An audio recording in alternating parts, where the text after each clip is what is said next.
Olá, sejam bem-vindos mais uma vez para darmos continuidade ao nosso estudo do livro do Levítico. Já estamos chegando ao final do estudo deste livro. Hoje nós vamos nos deter no capítulo 24 de Levítico. Então eu convido você a pegar a sua Bíblia, sua caneta, se assim você deseja, e abra comigo a Bíblia no livro do Levítico, capítulo 24, versículos de 1 a 23, que nós vamos estudar hoje.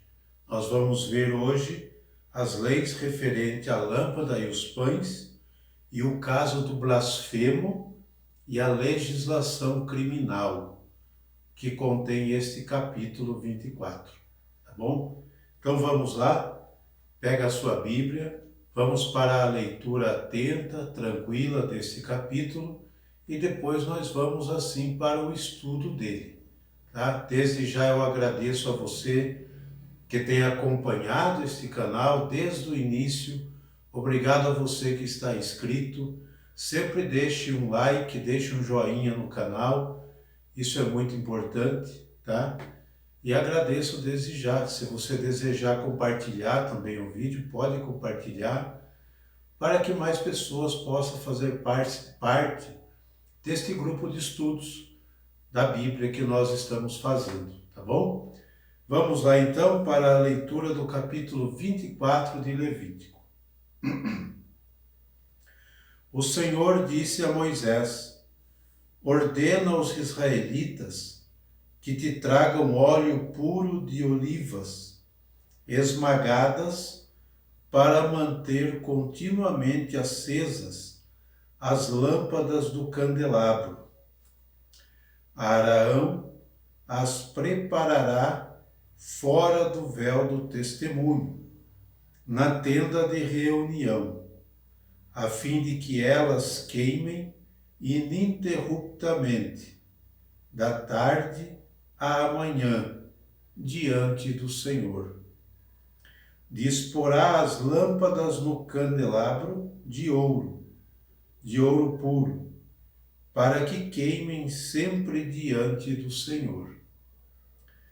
Tomarás também flor de farinha e farás com ela 12 bolos cozidos, cada um dos quais com 2/10 de efá, e os colocará em 2 pilhas, de 6 na mesa de ouro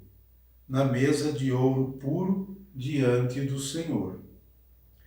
Sobre cada pilha porás incenso puro, que será um memorial oferecido pelo fogo ao Senhor. Esses pães serão colocados diante do Senhor a cada sábado, continuamente da parte dos israelitas. Essa é uma aliança perpétua.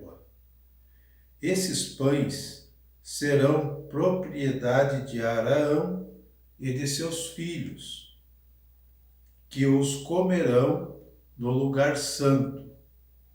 Isso será para eles uma coisa santíssima, entre as ofertas feitas pelo fogo ao Senhor.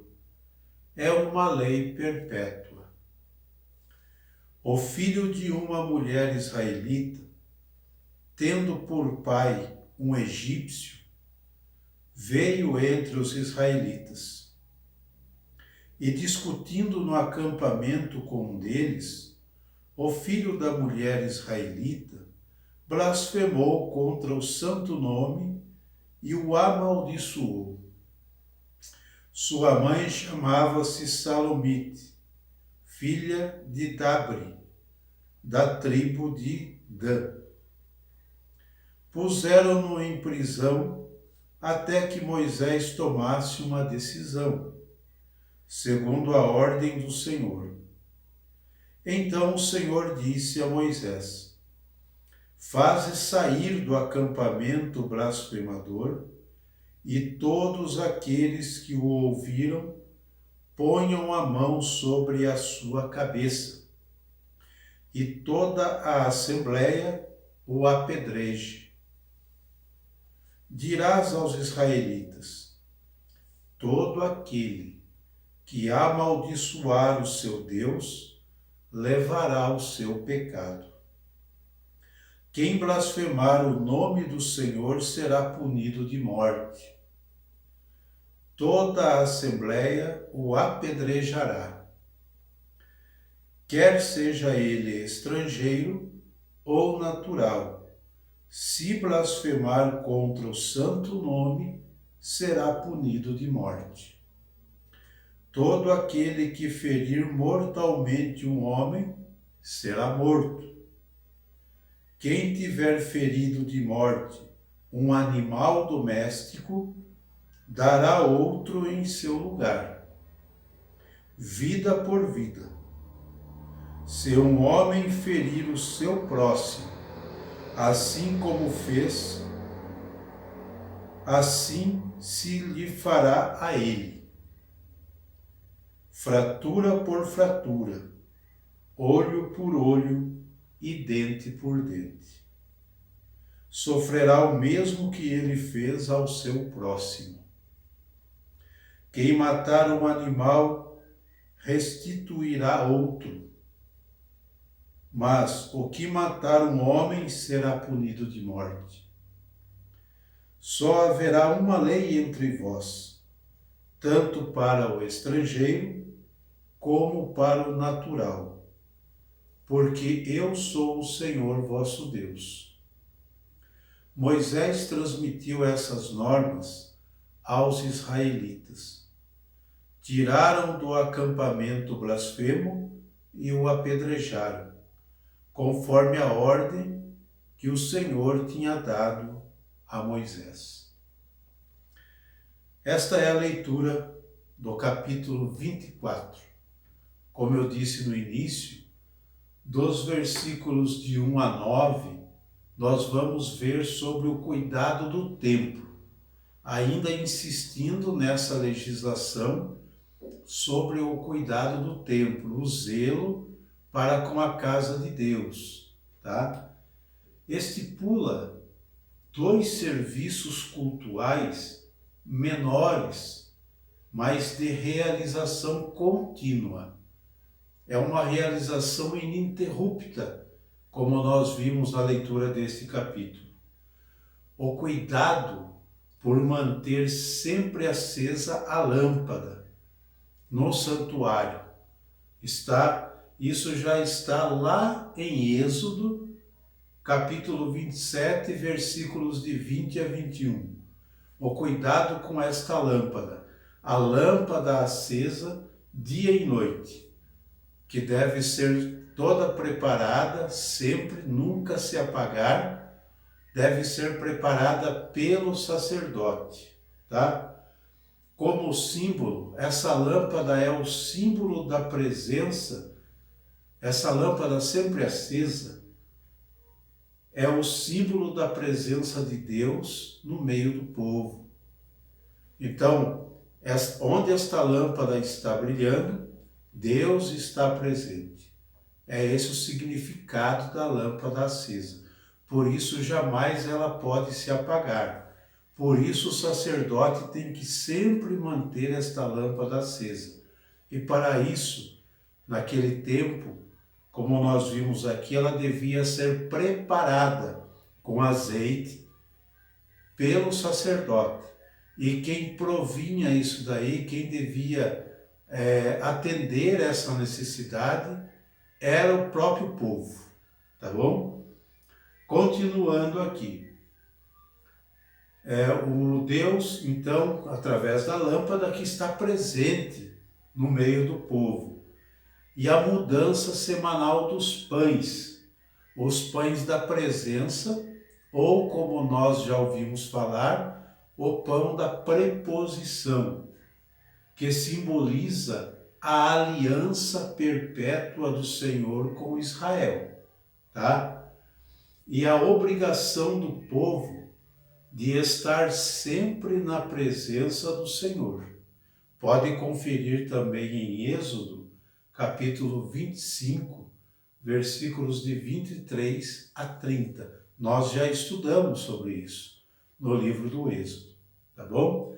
Então, esta primeira parte trata da lâmpada que deve permanecer continuamente acesa, porque esta lâmpada simboliza a presença de Deus no meio do seu povo e a troca constante do pão da preposição, que simboliza a comunhão, né, com Deus, que simboliza a aliança, melhor dizendo, do Senhor com Israel e a obrigação do povo estar sempre na presença do seu Senhor.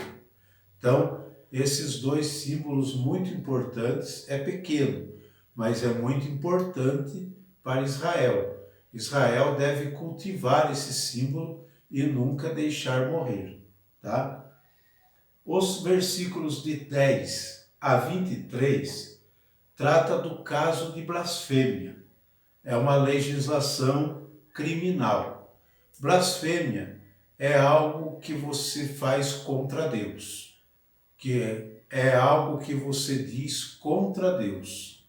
Então aqui, nesta segunda parte do capítulo 24, versículos de 10 a 23, não se conhece os termos concretos da blasfêmia. Nós não sabemos o que este filho de uma israelita com um egípcio falou de verdade. Só que o texto diz que ele blasfemou. Então nós não conhecemos quais foram suas palavras de blasfêmia, tá? Com o qual o homem ofende a Deus e o povo, mas pode se referir que se considerava um crime em Israel. Isso era um crime em Israel castigado com a pena de morte, como nós vimos aqui na leitura. Uma blasfêmia era castigado com uma pena de morte, naquela cultura, naquele ambiente religioso do povo de Israel, naquela época, tá bom? Trata-se de uma preocupação da corrente sacerdotal, a corrente que redigiu o livro do Levítico, como nós já falamos várias vezes aqui, tá? Trata-se de uma preocupação da corrente sacerdotal, que não admite, sob circunstância nenhuma, ofensas éticas, morais ou cultuais. Então, essa corrente não admite. Então, ela coloca como legislação a pena de morte para quem blasfemar contra Deus ou contra o povo escolhido, contra o povo eleito. Tudo bem até aqui? Vamos dar sequência então. E a segunda vez, é a segunda vez que, em lugar de enunciar uma lei pela boca do Senhor, faz-se o pronunciamento em forma de relato. Aqui está fazendo o pronunciamento em forma de relato, tá? E isso também está em Levítico 10, de 1 a 5. É a segunda vez. A primeira vez é em Levíticos 10, de 1 a 5. E aqui é a segunda vez que, em lugar de enunciar uma lei pela boca do Senhor, faz-se um pronunciamento em forma de um relato. É relatado ao povo essa legislação, tá bom? Neste mesmo ponto de execução de uma sentença, recordam-se algumas leis de ordem criminal que já estavam expostas entre a conhecida lei de Talião.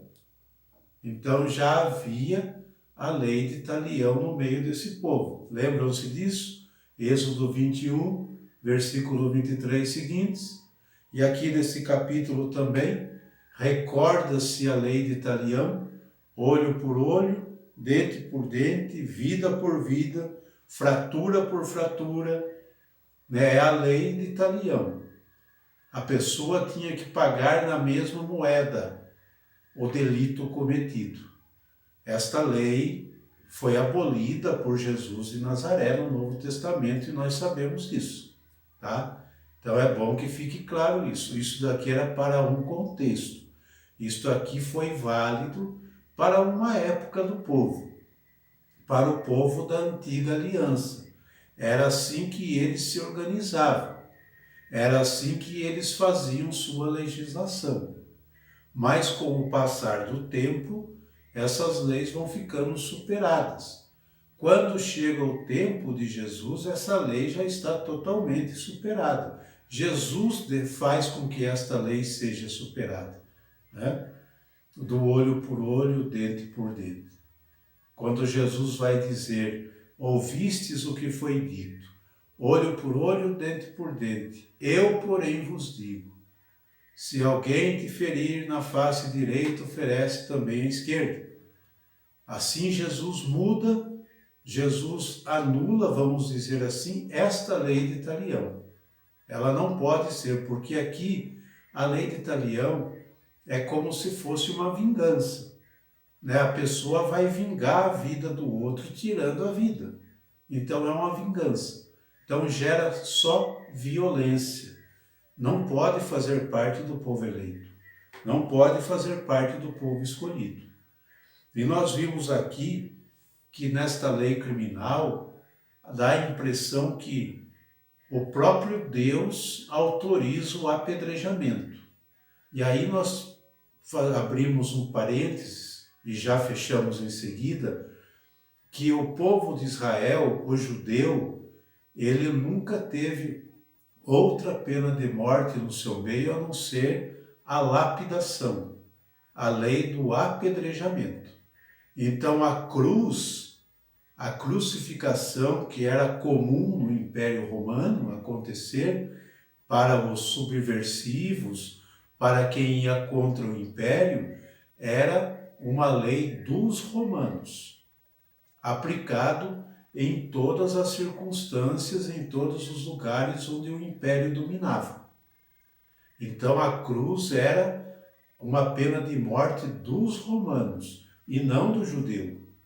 O judeu, ele sempre teve esta pena de lapidação, de apedrejamento, aqui no caso por uma blasfêmia.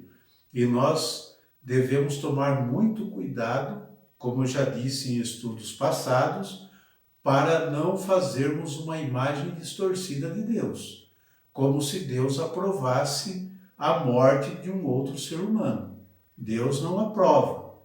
Só que a corrente sacerdotal, a corrente que escreve esse livro, ela coloca como a vontade de Deus aqui para dar mais veracidade, para que o povo possa respeitar. Mas nós sabemos que Deus é amor e misericórdia. Ele não quer a morte de ninguém. Ele não quer que um irmão tire a vida do outro. Isso está aqui, né? Nesta lei, muito radical. Mas nós precisamos entender tudo isso a partir da justiça e da misericórdia de Deus. Senão nós criamos uma imagem caricata de Deus que não existe. Nós, se lermos ao pé da letra o texto, nós vamos criar uma imagem de Deus no nosso coração, de um Deus castigador, de um Deus cruel, de um Deus sanguinário, de um Deus que, no mínimo erro possível, ele extermina. E esse não é o Deus que nos foi revelado.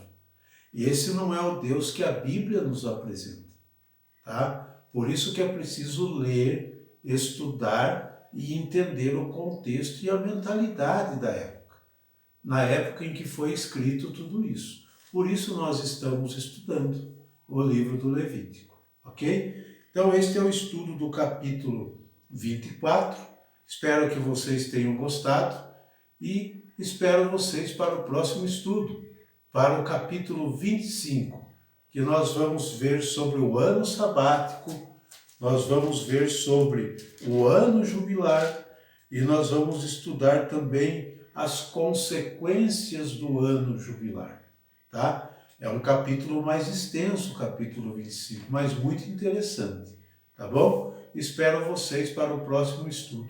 Um abraço a todos e até lá.